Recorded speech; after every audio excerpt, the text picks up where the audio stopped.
नमस्कार. सकाळच्या राष्ट्रीय बातमीपत्रात आपलं स्वागत. सुरुवातीला एक नजर टाकूया ठळक घडामोडींवर.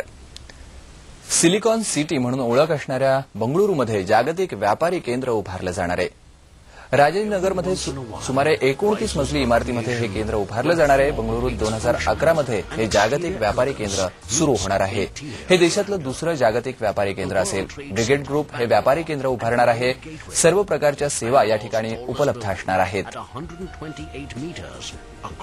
ವರ್ಲ್ಡ್ ಟ್ರೇಡ್ ಸೆಂಟರ್ ಅಂದ್ರೆ it is part of the international body world trade centre association. ಅದು ನ್ಯೂಯಾರ್ಕ್ ಅಲ್ಲಿ ಮೇನ್ ಆಫೀಸ್ ಇದೆ.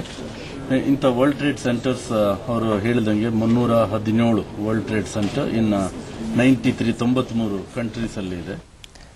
राष्ट्रीय बातमीपत्रात पुन्हा भेटूया अल्पशा विश्रांतीनंतर.